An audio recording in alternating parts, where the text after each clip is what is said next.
You cannot find in the Bible where there's any instructions whatsoever to the disciples of the Messiah to keep Easter at all. You can't find it.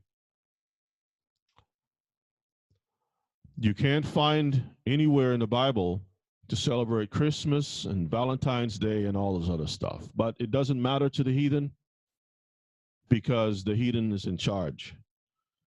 And those who are in power can rewrite and do whatever that they want to do. Let's go to the book of Acts, chapter 19 and 27. I'd like someone to read for me. Strong reader. So we're going to be a little fluid today. And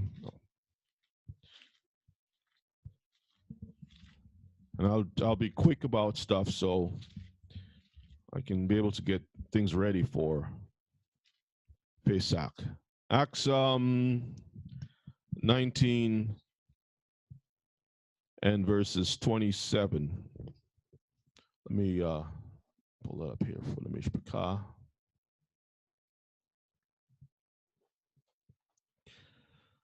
The book of Acts 19 and 27. Let's see. So the title of today's class is called Humpty Dumpty's Folly Day. And we are supposed to be servants of the king. That makes us the king's men.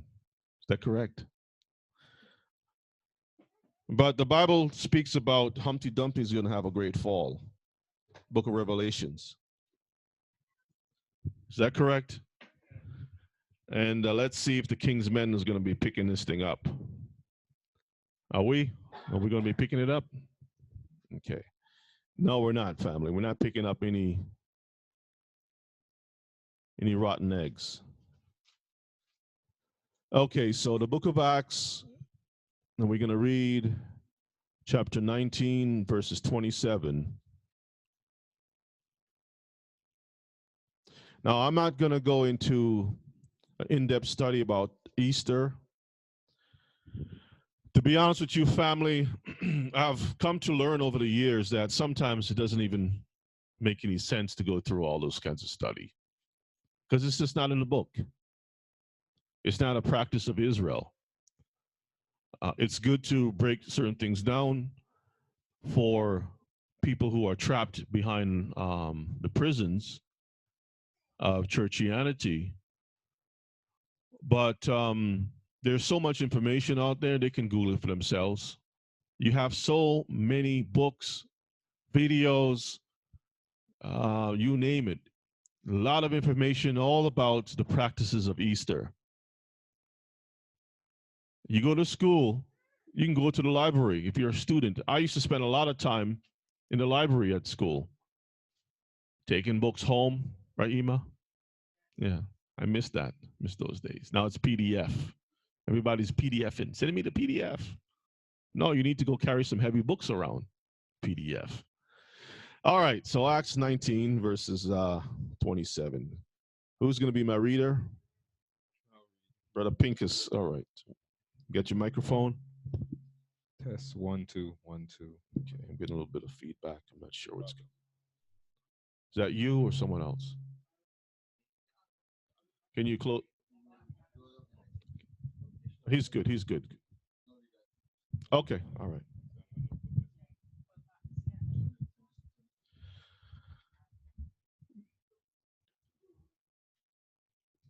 All set? Test Okay. 1 2. Test All right, 1 great. 2. All right, let's go ahead and read. It's fine, Mishpachah. It's fine. Okay.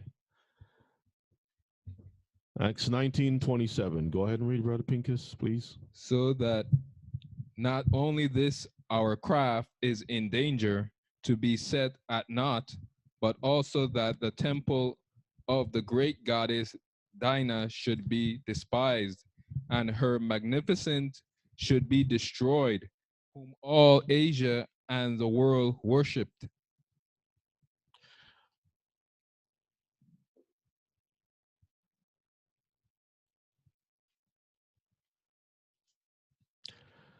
All right, family. so that not only this our craft is in danger to be set at nothing, the craft of idol making, manufacturing, and sales of idolatry. It says, but also that the temple of the great goddess Diana should be despised. The people mind was to protect, to defend the temple of the great goddess Diana. Many of you all have probably seen the so-called superhero movie Justice League or Wonder Woman. Guess what her name is? Diana, Princess Diana, because it is based on her name is based on the goddess Diana, which the world had worshipped at that time. Okay, Mystery Babylon has many different names, but it all connects back to the same. So the world during that time of the apostles, were worshiping a statue, an image by the name of Diana. Her magnificence should be destroyed, whom all Asia and the world worship. To this very day, family, the world is still worshiping Diana through the Easter celebration. She has now changed her place and is called the Queen of Heaven. And we'll go into that too.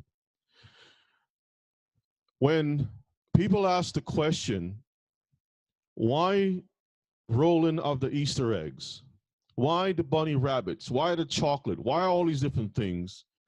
Why the early morning sunrise services? And why eating ham and so forth instead of lamb? People don't realize that these things, and those that do know history, really don't care about it. To them, it's a lot of fun. The colors of the eggs, giving the children something to do. It's fun. You get a dozen eggs and you get your little die and they're spinning that thing around in there. And, it's a lot of fun.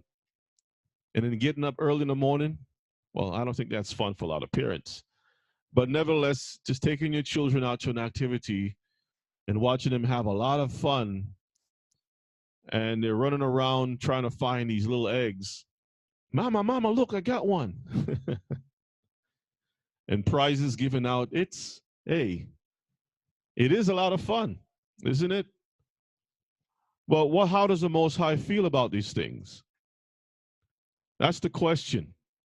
See, most of the times, people do things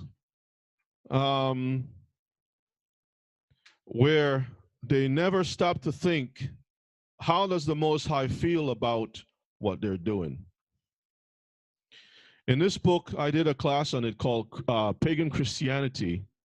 I'm going to read a little excerpt from it, a little from the publisher. It says, this is the preface. It says, many in the church hold to tradition, even if it's not grounded in scripture.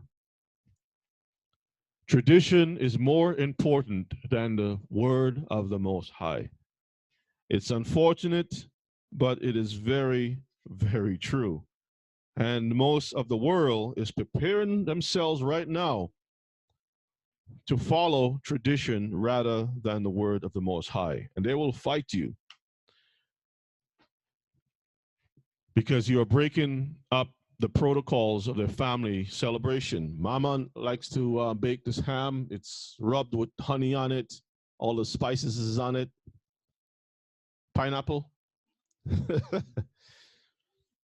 And you can't find anywhere in the Bible. Now, when you read about swine or pigs in the Bible, in the New Testament, you find Yeshua says, don't cast your pearls before swine. There was a guy who had a legion of demons in him. Yeshua cast out the demons. As a matter of fact, the demons didn't say, I want to go to a flock of sheep. He asked to go to a herd of swine. Is that correct? A herd of swine. Now, most people don't think about, well, wait a minute, that's Israel. What is farmers doing with a bunch of swine? Well, the question is, who was in Israel besides Hebrews? What are their diet? What do they eat? The Romans, they eat pigs. One of the signs of the Roman legion was a boar. That's what they eat.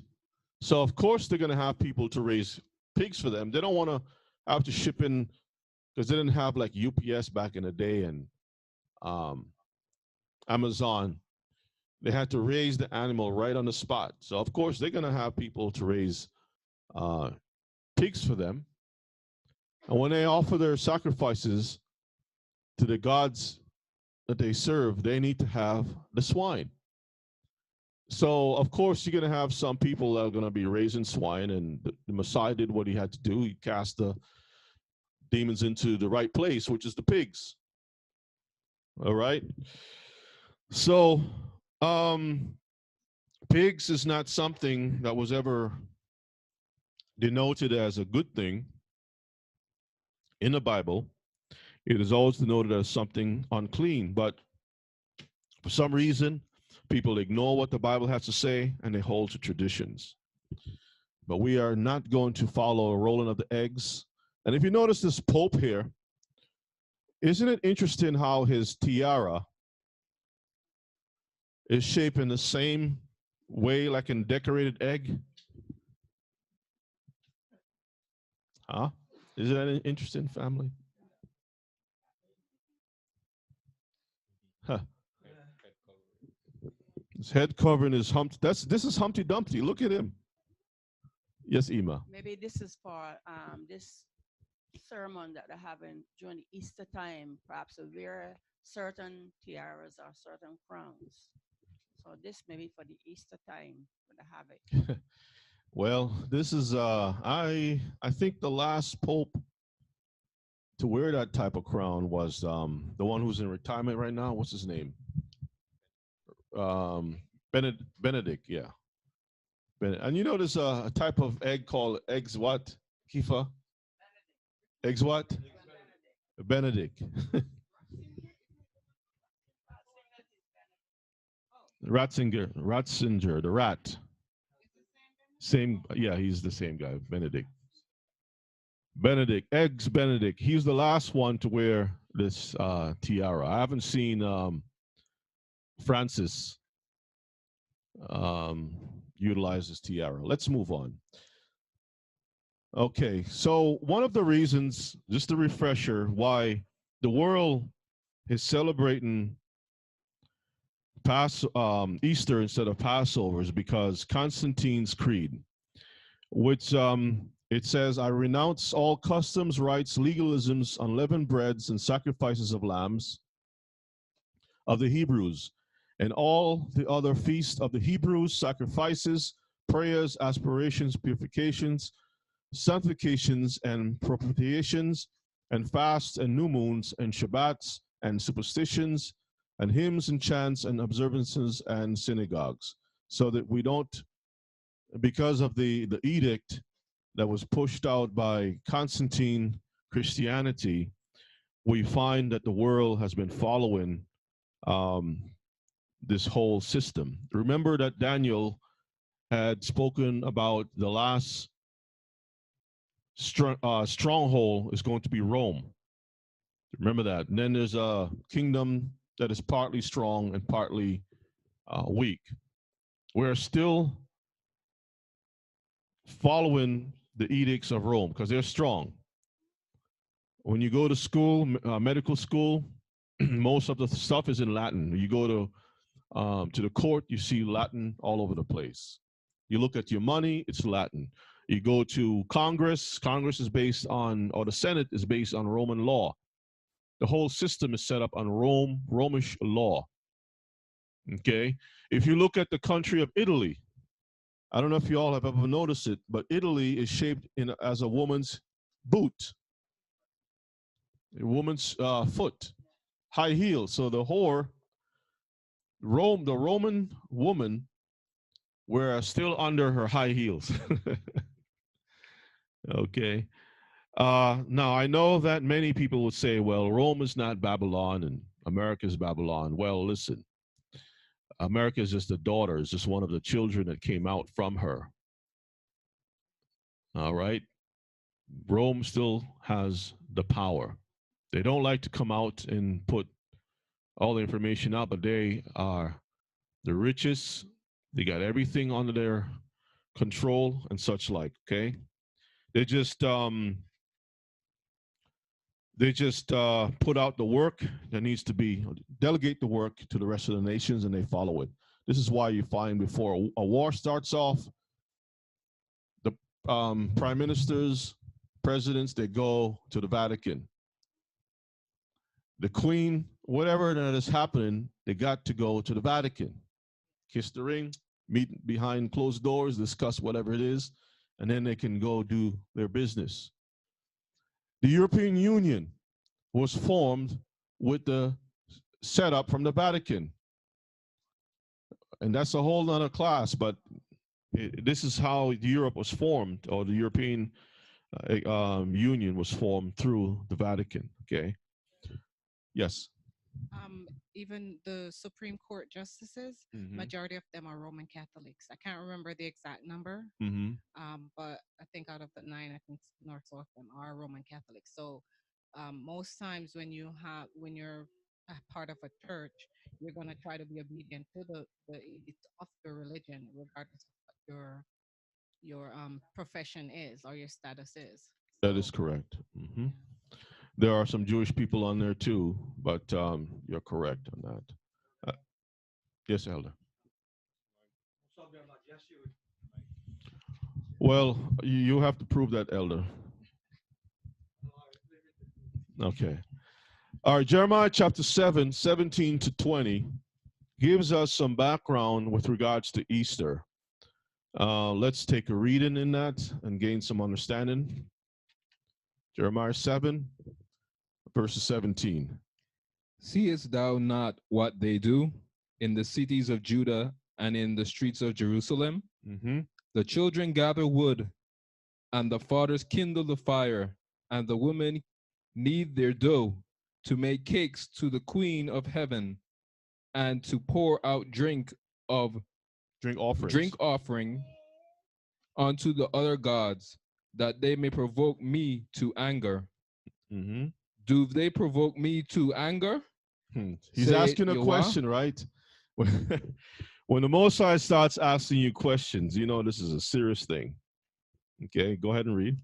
Do they not provoke themselves to confusion of their own faces? Therefore, thus say Yahuwah Elohim, behold, mine anger and my fury shall be poured out upon this place, upon man, and upon beasts, and upon the trees of the field, and upon the fruit of the ground, and it shall burn, and shall not be quenched. All right. That's all we need from that.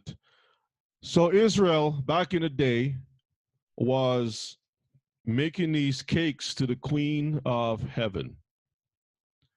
All right. And this is connected to Easter. All you have to do is do some research. I mean, you're going to find different names, but the connection is there. It all goes back to Babylonish or Babylon practices and whatnot. And we're not supposed to provoke the Most High by celebrating these things. And the question is, don't the pastors know about this? When they read this thing, don't they have the vast libraries and the, what do you call the seminaries that they can go to, pull the books from the library and see the history of these things? Let me read some things here. It's been a while since I pulled some of my books, but this is Fascinating Bible Facts. Pull it up close so y'all can see it. Fascinating Bible Facts, People, Places, and Events. Okay. And page number, let's see, this, we're going to go to Queen of Heaven. Page number 178 says, the Queen of Heaven. Some Jews of Jeremiah's day in Judah and in Egypt worship an astral goddess known as the Queen of Heaven. They bake cakes for her and burn incense to her. This goddess was probably the Assyrian and Babylonian fertility goddess Ishtar, the Canaanite Astarte, associated with the planet Venus, or the Canaanite goddess Anath, who is called the Queen of Heaven, the mistress of the gods in an Egyptian text. Okay, so they recognize that this is it's a goddess, it's idolatry, it's wicked, it's pagan. All right, this is a so-called book, well, Bible book that you can get at any, well, I don't know if they're still there, but a Bible bookstore. So Christians can go and get a copy of histories, encyclopedias of different things or whatever, and read and see what the Queen of Heaven is all about, and pull up some of these names, and they will know that the whole thing is based on paganism. It's very simple. But again, the people do whatever they want to do, and it doesn't matter. Let me see what else I want to read. I'll save this for a little later. They do whatever they want to do, and it doesn't really matter. And our people, when you start questioning and saying, well, I don't think we should follow these things, our own people, even the very pastor himself, would turn against you, family, for doing what is right. And they will say that, well, that's passed away, and now we do stuff in love. Are you telling me that the things that were abomination in the past, homosexuality, witchcraft, idolatry, that the Most High had labeled these things as an abomination, so serious that he would kill people for and destroy? He says, he knows what it says when it comes to their animals, not just the people, the animals, the trees, the ground, everything is going to be destroyed. He took that very seriously. And you mean to tell me, Mr. Pastor, that the Most High is going to send his son and change his mind from all of that?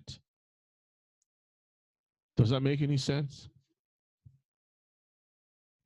Can you imagine that people say, well, we're not going to celebrate 4th of July anymore. We're not going to remember Veterans Day anymore. That's nothing. Let's just forget about that. You know how many veterans will be upset? Or families of the veterans wives who have lost their husbands in Iraq, Afghanistan, and whatnot. Sons and daughters who are orphans. They don't have their parents anymore because their parents died in war. And all of a sudden you're going to say, well, we're not going to acknowledge that, those sacrifice anymore. That doesn't matter anymore. Do you know how angry people will be? What about the Jewish people? Again, someone says, oh, that doesn't matter. It's all about love now. Forget about the Holocaust. What are you talking about? It's love. Just kiss everybody and love everybody. We don't even need the laws anymore. Do you know how angry people will be? Yes, Kifa. Shalom, everyone, and happy Sabbath to everyone. I'm sure a lot of people don't know that Memorial Day was created by our Hebrew people. It was brought upon by the sufferation and the deaths of our people at the time when there was fighting during the wars. At that time, we were put in a mass grave, and our people then decided that the survivors and the families of those members that had died had decided to memorialize them in the sense of letting them know that, hey, we're going to remember our people during the time of slavery, after slavery, about that. And that's how that came about. But Veteran Day is just a stem from that. Stem from that, huh? That's interesting. Family, the Bible says in Jeremiah 7, verses 18, the women knead their dough to make cakes to the Queen of Heaven. All right, this is an article. It's called The Pagan Roots of Easter by Heather McDougall from the Guardian newspaper. This is a UK paper. And let's go ahead and take a reading in this. I mean, if a newspaper is putting something out there and they're telling you that this is pagan, you don't need me to say anything. I mean, they're confessing that the whole Easter celebration is of pagan origin. So why are people still following this thing? And the question is there an award or reward for those who keep Easter? Did the Most High put any clauses or any promises in any of his words saying, he that keepeth or rolleth the eggeth shall inherit eternal life? Let's read. Let's see what this says. The pagan roots of Easter. From Ishtar to Ostir, the roots of the resurrection story go deep. We should embrace the pagan symbolism of Easter. We should embrace the pagan symbolism of Easter. So this is a picture of the hot cross buns. Now, I've never seen this thing in my kitchen growing up, but I don't know if you all have ever, did you all ever had these, when you were growing up, any hot cross buns? You had Easter bun and cheese? Oh, yeah? Uh-oh. Brother King says he's seen it. Brother King, did you have some hot cross bun with some cheese too? Or did they put an egg in there, boiled egg? Elder? Yes, teacher. Many years ago in Barbados, in the Zephyr's Bakery, they used to make the hot cross bun on Easter. Uh-huh. I remember that very well. So the bakeries are chiming out right now they're making a lot of money, right?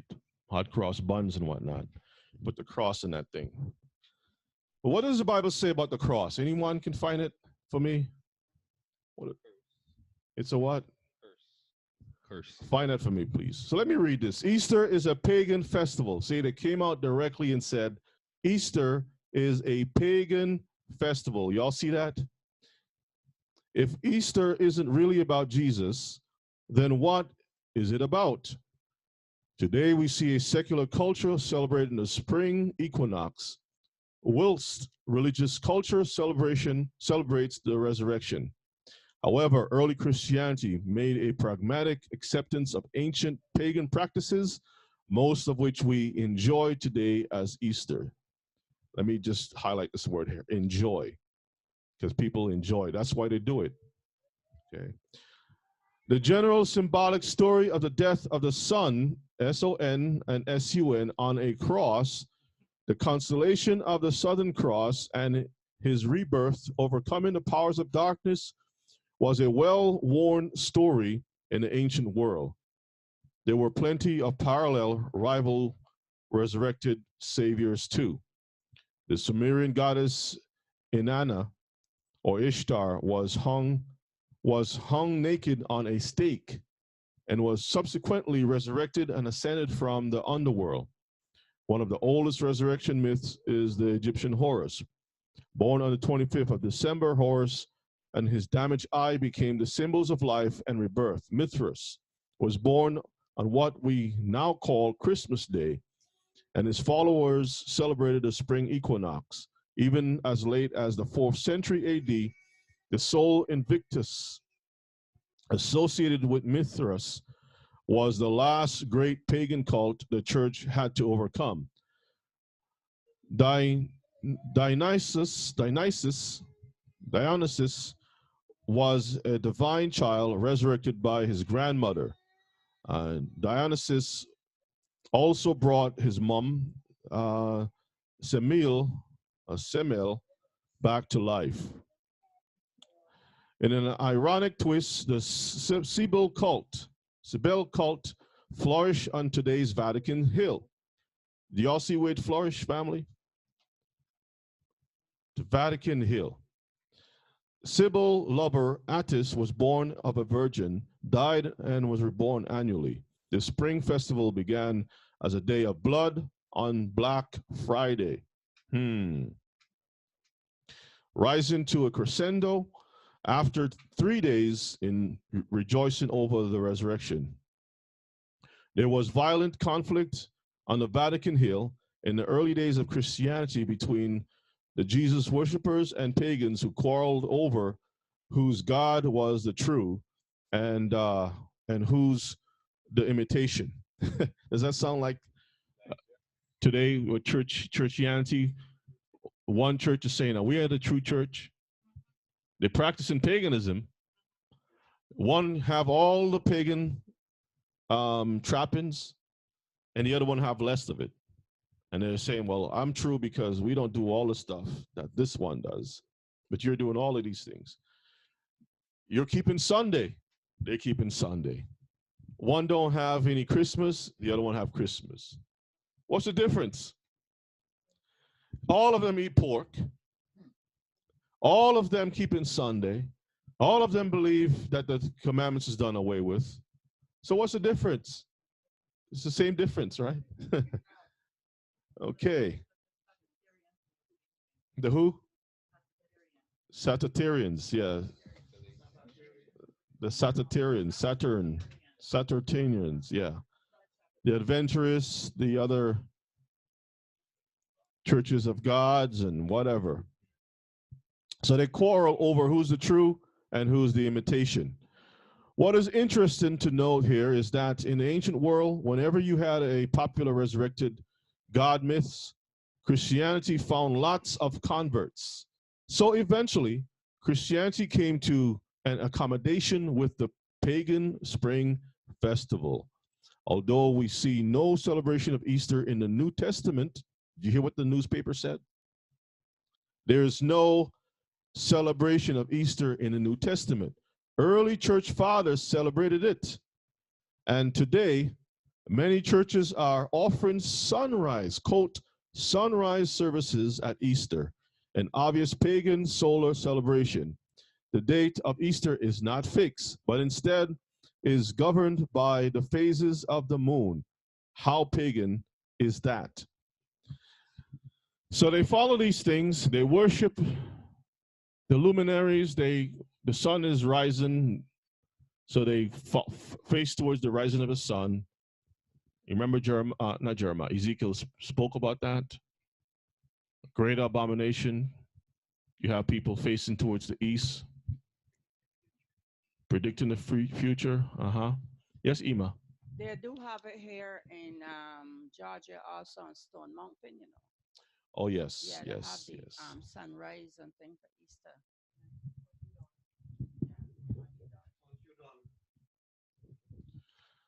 It says all the fun things about Easter are pagan.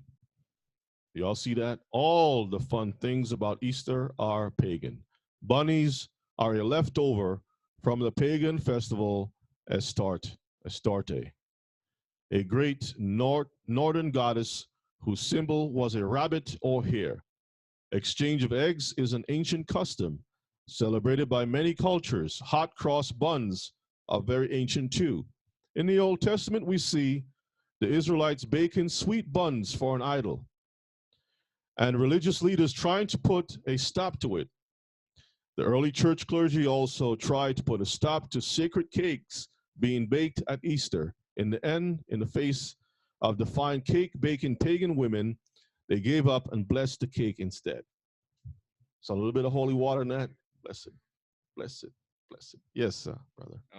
Even just yesterday, I was in a store, and the guy was asking the cashier, I see you have some eggs there, and they have the candy in it, and it costs $1, and I need 25 of them. You tell me I have to pay $25 for these eggs? And then the cashier suggested, well, just buy a bag of candy and get the shell eggs and put them in. And I and I was gonna tell him something because I know he was a religious person, but I just got out the store. I just did. Well, you saved your own life. You spared your own life. You probably would have gone in there and like Paul and Silas and them, beaten black and blue. Right? Oh. Easter is essentially a pagan festival which is celebrated with cards, gifts, and novelty Easter products because it's fun and the ancient symbolism still works. It always struck me that the power of nature and the longer days are often most felt in modern towns and cities where we set off to work without putting on our car headlights, and when our alarm clock goes off in the mornings, the street lights outside are not still on because of the darkness. What better way to celebrate than to bite off the head of the bunny goddess? So to a quote sunrise service, get yourself a sticky foot fluffy chick and stick it on your TV, whilst helping yourself to a hefty slice of pagan simnel cake. I won't even say the rest of that. So family, the nations know full well what they're doing. Do you understand why the Most High have all the rights to judge these nations? Because they don't care. They put their contradictions right before the Most High that the world can see it, and they're saying, we don't care. We know it's pagan. We'll do it anyway. Now, should our people be involved in that? Should we feel guilty if we're leaving the Baptist church and all of these things and coming back into the ways of our forefathers? No, we shouldn't. You should feel free, whole burden is lifted off of you, and you should make it on. All right, carry on the road to Zion. You want to say something? You wanted that scripture? Yes, let me, what is it? Galatians 3:13. The book of Galatians, chapter 3, and verses 13. I see your hands, this will get you. Okay, go ahead and read for me, Brother Pincus. Galatians 3:13. Christ had redeemed us from the curse of the law, being made a curse for us, for it is written, curse is everyone that hangeth on a tree. Curse is everyone that hangs on a tree. So now you take the whole thing, the symbolism of it, or you take that thing and you make it into a symbol to be worn around your neck, and to take the whole thing and celebrate that when he didn't tell us to celebrate all of the things that the people have put out there. He told us exactly what to keep. Okay, let's get the sister first, brother. What they do is they ridicule you when they know that you celebrate the Lord's holy feast days. They basically want to make it like you're silly, or why are you going back to those ancient stuff that's already done away with. So they almost like a smirking kind of way want to ridicule you. But at the same time, their church celebrate Christmas, they celebrate Valentine's, they celebrate all these ancient feasts of the pagans, but they don't want to celebrate the ancient feasts of the Most High. That's a very good point, sister. Let me repeat that. They don't want to celebrate the ancient feast of the Most High, but they want to celebrate the ancient feast of the pagans. That makes no sense. Of the heathen, the pagans. Now, the Bible says to don't cast your pearls before swine. And what did it say about the dogs? Don't cast your bread to the dogs. Now, ever since the heathen has taken hold of our pearls and our bread, they have trampled it under their feet. They have made it into vomit. They have polluted it. They have corrupted it. They have twisted it up. And now it means a whole bunch of different things. So it's no longer Passover, it's Easter. It's not about the Most High's set apart times. It's about Sunday worship or Saturday worship, or it's about Christmas, or it's about Thanksgiving. Instead of Sukkot, it's, they have all of these different things. They will show you on their calendar, the new moon is right here. But that's not, it'll be on their calendar, it'll be somewhere like in the middle of the month, their month or something. They will never put it, it says new moon. New moon. But they would not designate that time to say, well, this is the count, how everything is going to flow. They go back to their Roman calendar. But when it comes to Easter, you better believe they're looking out for the signs of heaven to keep it, right? Is that true? How foolish is that? All right, Mishpachah, let's move on. Queen of Heaven was a title given to the number of ancient sky goddesses worshipped throughout the ancient Mediterranean and Near East during ancient times.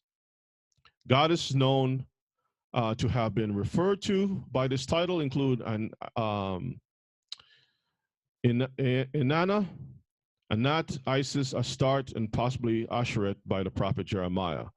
In Greco-Roman times, Hera and her Roman aspect Juno bore this title. Forms and content of worship varied. In modern times, the title Queen of Heaven is still used in by contemporary pagans to refer to the great goddess, while Catholics, Orthodox, and some Anglican Christians now apply the ancient title to Mary, the mother of Jesus. Do you see this article? So they acknowledge that the titles of these, or Mary itself, is just a continuation of these pagan goddesses that the people worshipped, okay? Want to say something, Hima? He didn't ask us to worship Mary, the mother of Yeshua. No. Or celebrate it, nothing so. Well, the way that the Catholic Church get around that is simply saying, blessed are you, and from henceforth all men will call you blessed, and whatever. They find a way to twist the records to pull people into a pagan, keep your pagan practices. Yeah, we know that was Diana, but that's fine. Just the memory. Just think about when you see this. Think about Mary and so forth. Yes, Kifa. Yeah, that's with canons and dogmas and all that good stuff. They're able to do that and twist it, but they're the same ones that call people saints when we know in Psalms it tell you that the saints are the children of the Most High. That's right. Saints are the children of Elohim, yes, of Israel.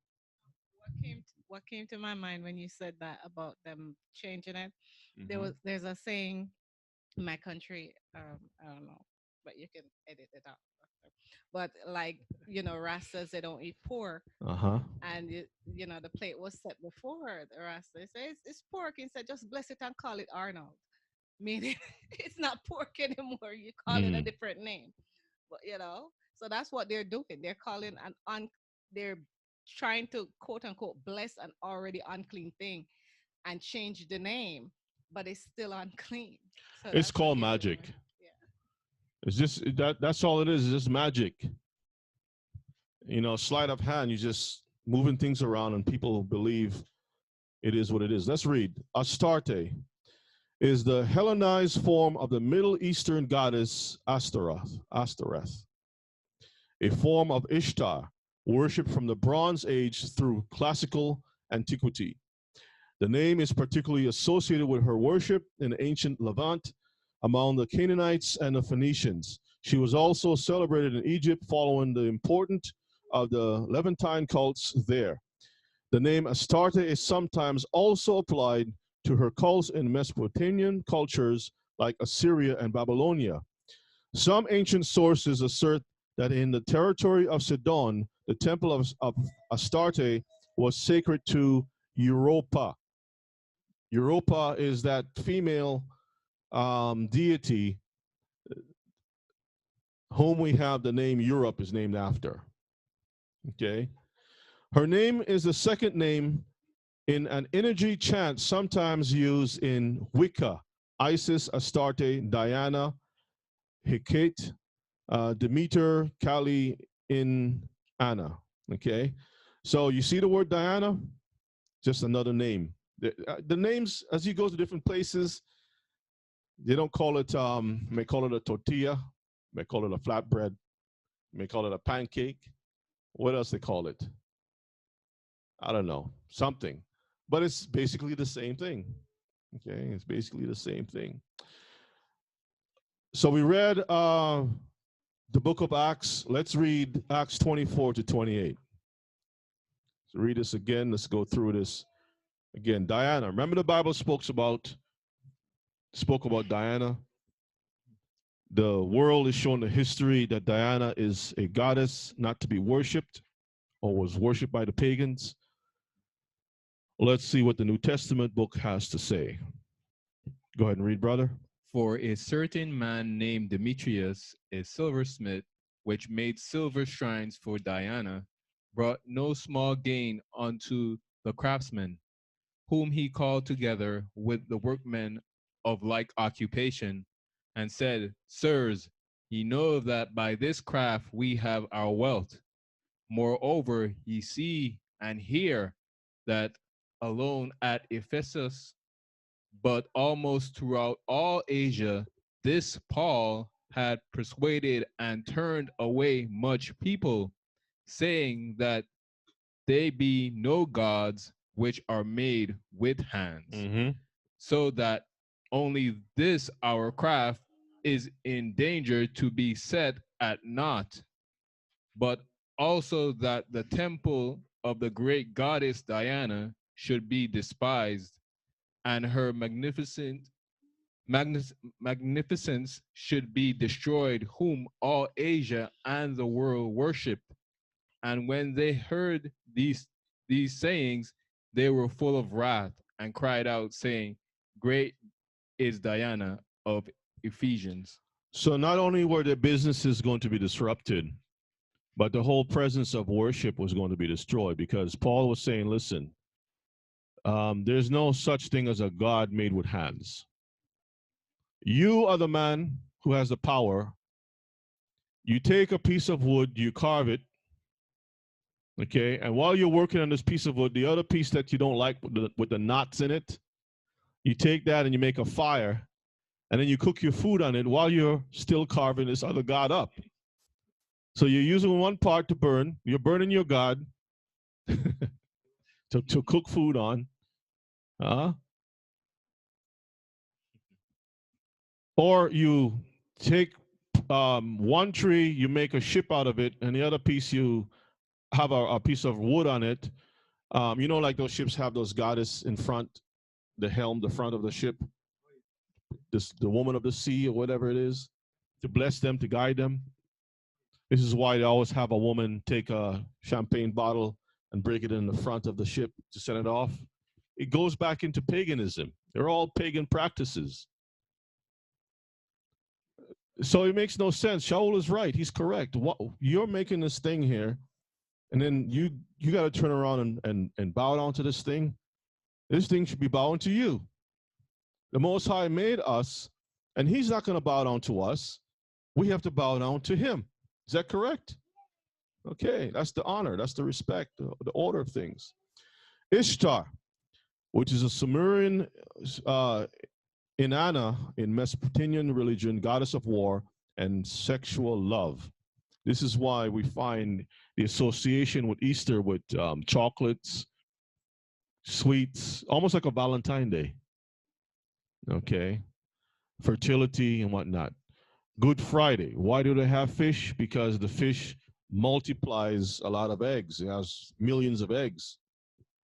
Okay, the bunnies also. It's all tied to fertility. All right. Ishtar is the Akkadian counterpart of the West Semitic goddess Astarte. As goddess of Venus, delighting in bodily love, Ishtar was the protectress of what? prostitutes. So she defended prostitutes. This is why when you look at the whole Wonder Woman theme, she stands up for the rights of women. Okay? She defends the women. She will kill men, and this is an island. She came from an island filled with women. The only reason they will need a man is just to procreate, and that's it. And how to dress. Prostitutes. And a patroness of the ale house, that's the bar. Okay? The bar. Part of her cult worship probably included temple prostitution. Her popularity was universal in the ancient Middle East, and in many centers of worship, she was probably subsumed numerous local goddesses. So as you go to different places, have different names, but it's the same, goddess, okay? In later myth, she was known as Queen of the Universe, taking on the powers of An, Enlil, and Enki. This is taken from the Encyclopedia Britannica. The Easter name, let's take a brief look. Bede, this is from the book called America's Favorite Holidays. America, Favorite Holidays, Candid Histories by Bruce David Forbes. He's the author. So you got the Valentine's Day stupid to the top. Then you have the here over here. You have the Wicca furniture. And then you have the Santa Claus coming out from the chimney. He's always in the chimney, but he's always white. He never comes out black. And you have the turkey, all right?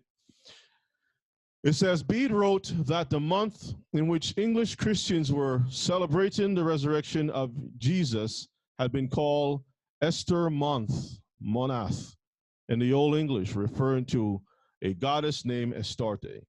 And even though Christians had begun affirming the Christian meaning of the celebration, they continued to use the name of the goddess to designate the season. Family doesn't take a whole lot of education to know this is paganism. This is paganism. The children, when they go to the churches, Sunday church, and they go to the Bible class, and you have them read through the New Testament, there's nothing that speaks about rolling eggs and chickens and all that stuff. But the children are indoctrinated in this stuff at an early age, and it's unfortunate.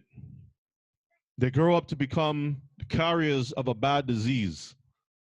It's called religion. And they can't leave this thing. It's in their bodies, infected with this disease. And they pass it on to their children. I have to go to the store. I have to do this. I have to do that, and get my bacon, my eggs, and get all this stuff together for Easter. It's coming up. I got to buy you a new suit, new white shoes, white outfit.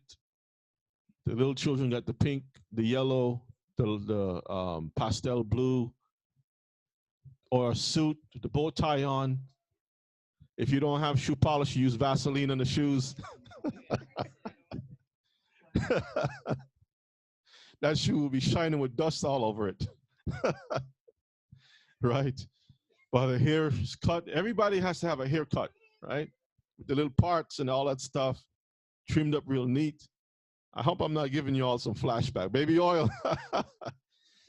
Baby oil in the shoes. Put that stuff all over the shoe. Oh, that stuff is shining. Man. Let's look at the rotten egg, the history of the rotten egg, Humpty Dumpty's rotten self. Many scholars believe that Easter had its origins as an early Anglo-Saxon festival that celebrated the goddess Easter. And the coming of spring, in a sense, a resurrection of nature after winter. You see what it's saying? It's not about the resurrection of Christ, the Messiah. It's all about the resurrection of spring, okay?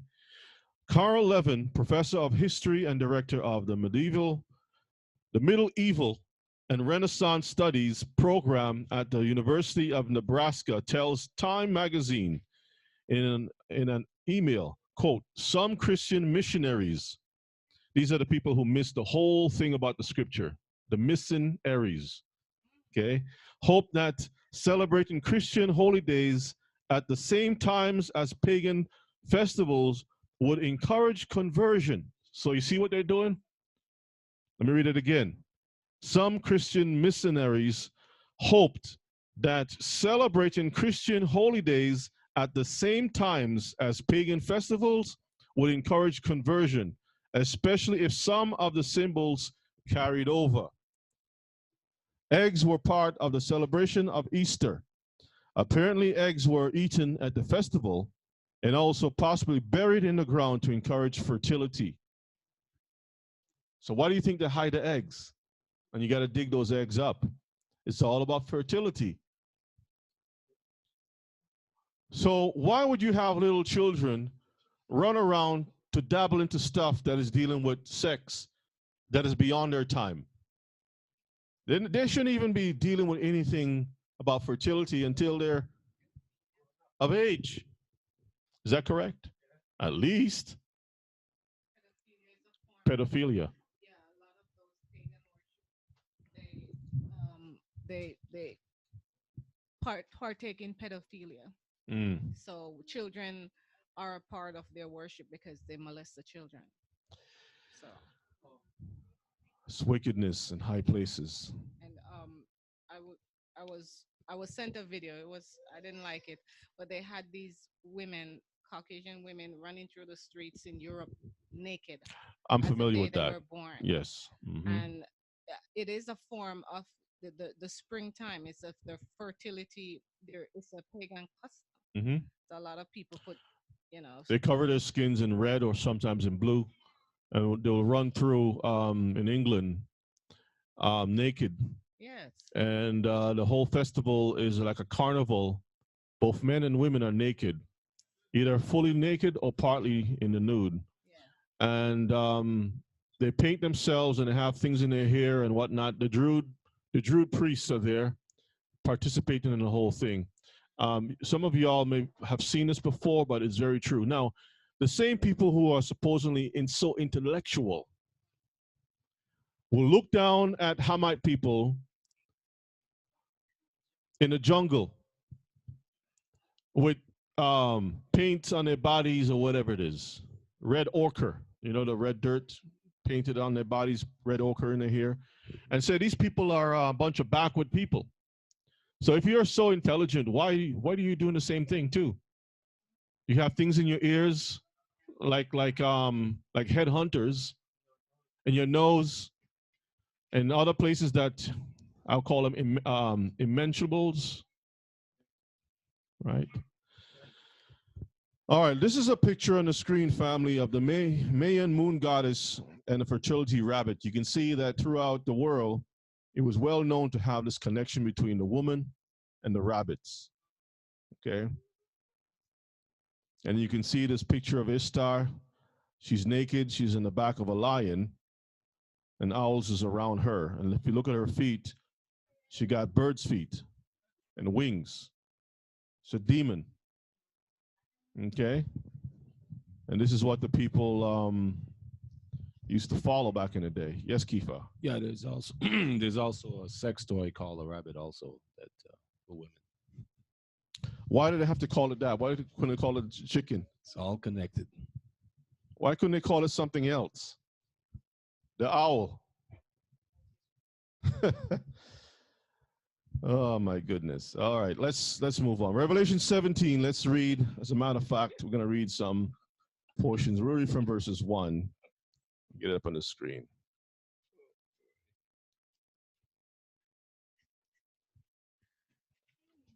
So there's an idol called a rabbit. Okay. Revelation 17, we'll start at verses 1 and we'll read through to gain some understanding. So there goes Humpty Dumpty again.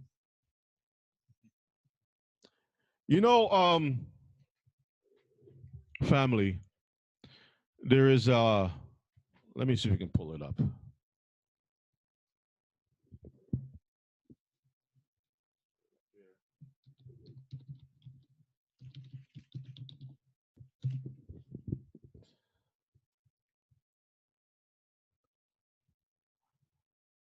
See this picture here with the slave running away from the plantation? They used to have these rewards to bring the slave back, to go out, capture the slave, and bring him back to the plantation. Call them slave catchers. You know what the equivalency of this slave catcher is today? It's called a Christian apologetic. Their job is to go out and to catch our people who are leaving Christianity, who have left Christianity, and bring them back. To serve the Vatican, to serve a pagan practice, to serve a whole pagan concept. When our people were trying to get away from the captivity of the plantation, dogs, men were rounded up. They went out to hunt the Hebrews and bring them back. In our time that we live, we have religious people who have studied to sniff out like the dogs, the slave catcher, to go out and to come around and sniff around. And sometimes you'll have a Negro amongst the group that will say, yeah, Isaiah went down through the bushes. He's supposed to meet up with Josiah at the oak tree.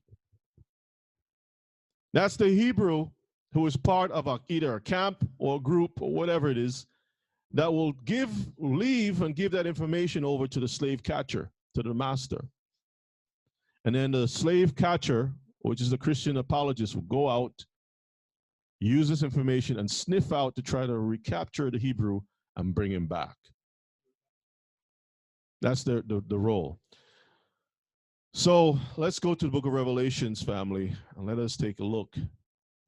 Our people are trying to get out from amongst this whore, but for some reason, it's set up in such a way to bring us back. Revelation 17, verses 1. Go ahead and read, brother. And there came one of the seven angels which had the seven vials, and talked with me, saying unto me, Come hither, and I will show unto thee the judgment of the great whore that sitteth upon many waters. So she sits upon many waters. This is why she's known as Diana in a sense too. All the world worships her. Read.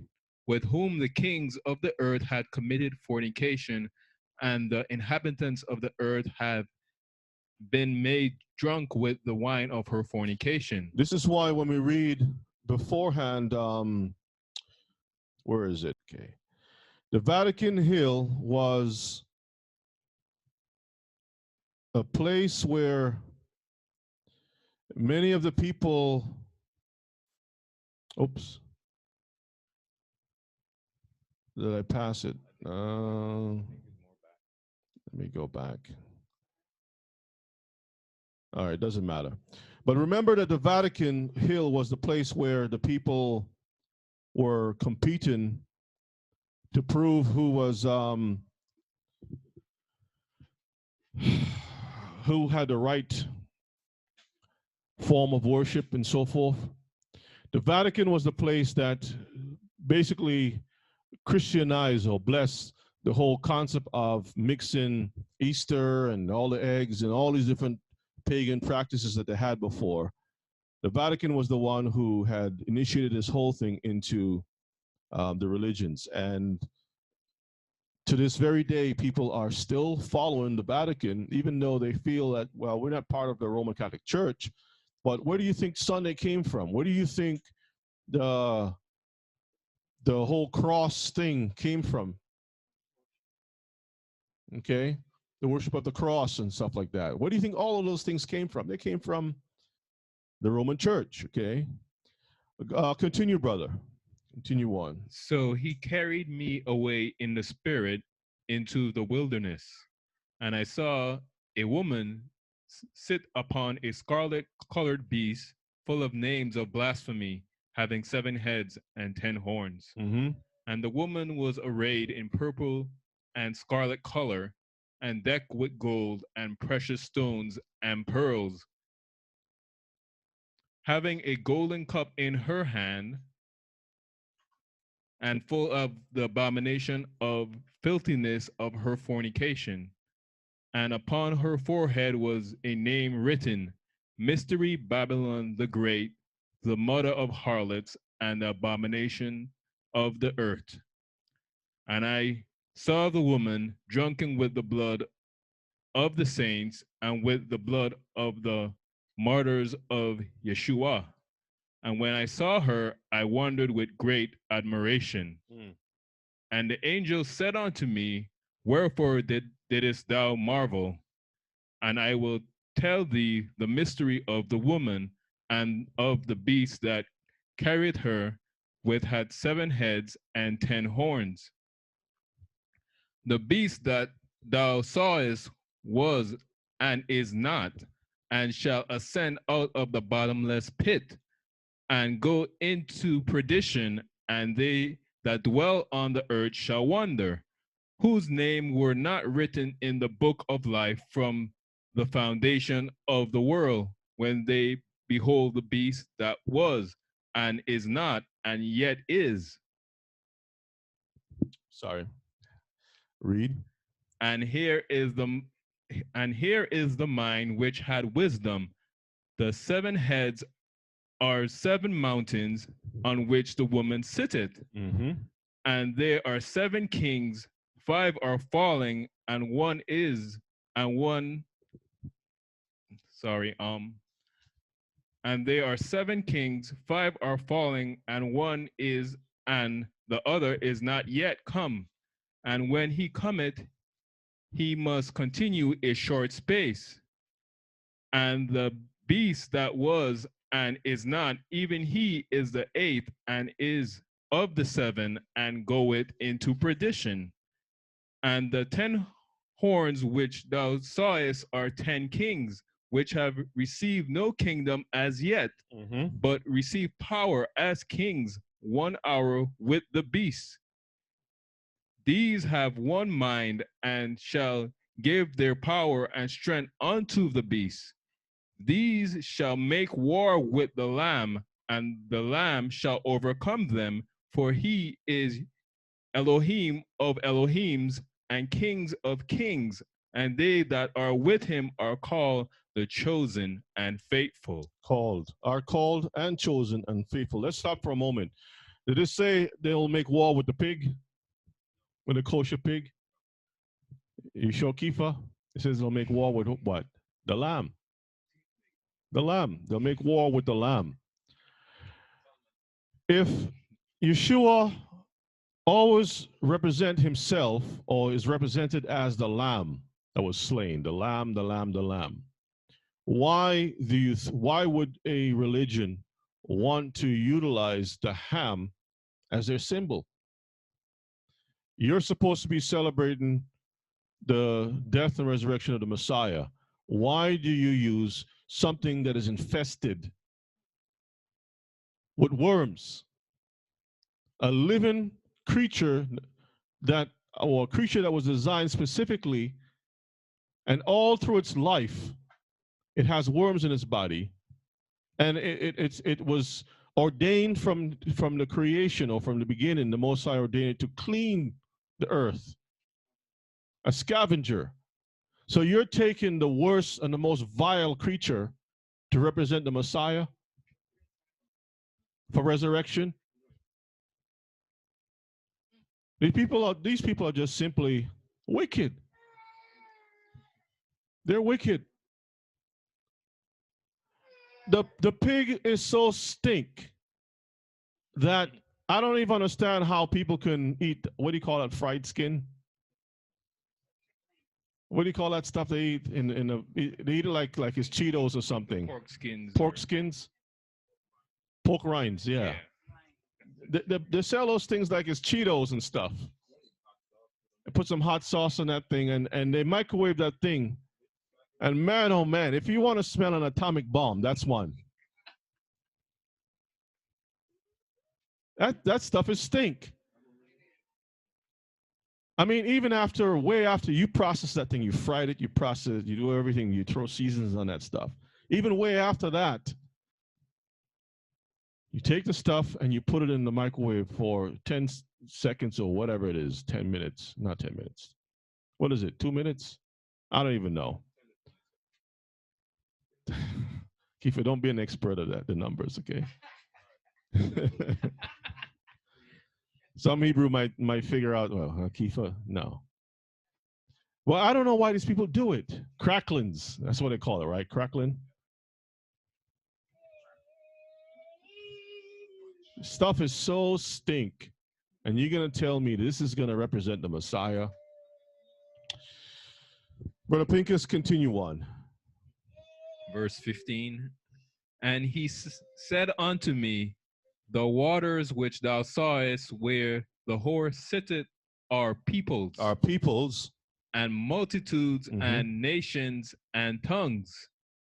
And the 10 horns which thou sawest upon the beast, these shall hate the whore, and shall make her desolate and naked, and shall eat her flesh, and burn her with fire. For Elohim had put in their hearts to fulfill his will. So what the Most High did was he put the spirit within the people to get frustrated with this woman. At some point in time, the nations that have been serving Rome, the Vatican, this system is going to get tired, and they're going to turn around and says, we're done with you. You have lied to us for so long. You have exploited us for so long. You have had your ministers' amounts are missed in our schools, in our government. You have been everywhere subverting and pulling things in your direction. We're tired of that. And then they're going to just destroy. They're going to destroy this woman. Yes. Yeah, I think it started already because with this thing with exposed with the children, the pedophilia and the different things going on. And then there are people saying they're getting ready to go to the Vatican to disrupt everything there because of the lying.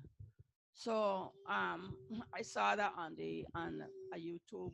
This man was talking about he going down there and he's going to, he don't care what will happen because they're lying to them. He doesn't care, huh? Right. So. Well, once it reaches to the right number the Most High is looking for, then something is going to happen. There will be a war.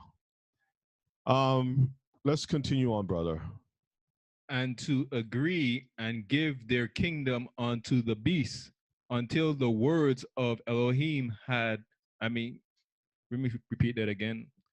And read from 17 again. For Elohim had put in their hearts to fulfill his will and to agree and give their kingdom unto the beast until the words of Elohim shall be fulfilled. And the woman which thou sawest is that great city which reigneth over the kings of the earth. All right.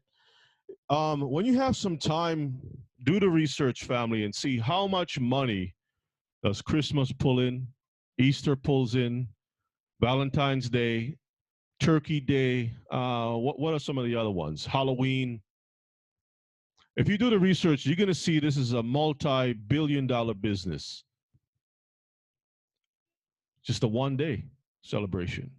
Billions of dollars. They have the Easter parades, Fat Tuesday, Lent. Let's go to chapter 18 and we'll switch it up to preparing ourselves for Passover, okay? Chapter 18, oops. Verses 1. And after these things, I saw another angel come down from heaven, having great power, and the earth was lightened with his glory. And he cried mightily with a strong voice, saying, Babylon the Great is falling, and is become the habitation of devils, and the hold of every foul spirit, and a cage of every unclean and hateful bird. For all nations have drunk of the wine of the wrath of her fornication, and the kings of the earth have committed fornication with her, and the merchants of the earth are waxed rich throughout the abundance of her delicacies. And I heard another voice from heaven saying, Come out of her, my people, that ye be not partakers of her sins, and that he received not of her plagues. No, it says Babylon is fallen. That's Humpty, Dumpty has fallen. It's over for them, right? Yes, Ima. Do you know that the place that they make the confession is called a cage? That's what they call it, the cage. The confession booth is called a cage. Yes, yes. I heard that from a woman that left The Catholic Church. and she said these people, you could imagine you got to go in the cage, as we confess, it's called a cage, and confess, and whenever they're done, they're doing all kind of more wickedness than they're doing. They know the secrets. Yes. All right, let's continue on, brother. For her sins have reached unto heaven, and Elohim had remembered her iniquities. Reward her even as she rewarded you, and double unto her, double according to her works, in the cup which she had filled to her double. All right, let's pause for a moment. Okay, let's go back up for a little bit. Notice that in verses 2 it says Babylon is fallen, right? It's a habitation of devils, a hold of every foul spirit, but it says a cage of every unclean and hateful birds. Do rabbits lay eggs? No. So who lays the eggs? Okay. All right, good. So this hateful bird has laid some really foul eggs. And every Sunday the people are going out rolling the eggs of the unclean and hateful birds. Go ahead and read, brother. Where did you stop? Verses 6? Verse 7. 7. Read.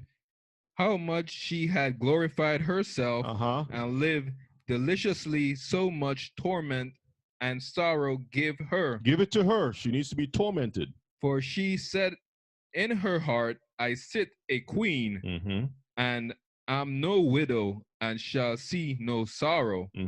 Therefore shall her plagues come in one day, death and mourning and famine, and she shall be utterly burned with fire. For strong is Yahuwah Elohim who judgeth her.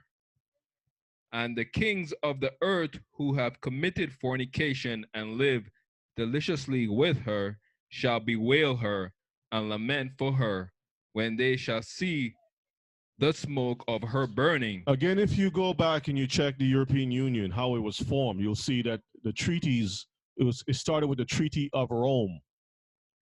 The Treaty of Rome, okay? And the whole confederacy of these European nations or states came together as one empire. And the monies has been flowing. And not just the Treaty of Rome, it has to do with iron and merchandise. What's the word I'm looking for? Products, raw materials and stuff, okay? Tin, oil, you name it. Trade, all right?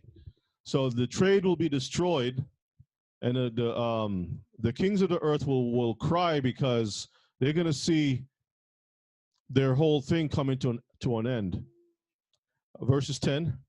Standing afar off for the fear of her torment, saying, Alas, alas, that great city of Babylon, that mighty city, for in 1 hour is thy judgment come. Is this talking about Iraq? Does Iraq have anything that we should be going over to get? Huh? I mean, there are places on this earth that has more oil than Iraq. Iraq don't have anything. They don't even have a good city. It's dusty, right? Say again, Kifa. The oil is better? But the oil can be better, but it doesn't have, I mean. Supposedly the oil is better, less processing. Okay. But, from what they said, the discovery of gold and oil is much larger than most places in the world. Possibly because it's close to Eden. I don't know. Well, as far as the government is concerned, Iraq doesn't have anything at all. They're dependent upon the other nations. Let's read on, brother. Verses 11. And the merchants of the earth shall weep and mourn over her, for no man buyeth their merchandise any more. The merchandise of gold and silver and precious stones and of pearls and fine linen and purple and silk and scarlet and all thine wood and all manner vessels of ivory and all manner vessels of most precious wood and of brass and iron and marble and cinnamon and odors and ointments and frankincense and wine and oil and fine flour and wheat and beasts and sheeps and horses and chariots and slaves and souls of men. Souls of men. That's all we need for that. We can stop there. Souls of men. Does that sound like Iraq to you? Baghdad? No. There's only one system who has control over both the spiritual and physical side of things. As a matter of fact, the Pope was the one who issued the bull, Dumdarus, or whatever you call it. Forgot the name. Diversus. Right. Thank you. The dummy papal bull that he put out to go and capture Hebrews and bring them into captivity. Slaves, right? Yes, Ima. But they're saying it's Saudi Arabia. That's what they're saying. That Saudi Arabia is now the Babylon? Yes, that's what they're saying now. It's Saudi Arabia. And since Saudi Arabia now beginning to build a city above all cities. So Saudi Arabia don't have the power to control the world. They're actually, remember the Pope went to Saudi Arabia? Okay, we'll leave it at that. All right, family.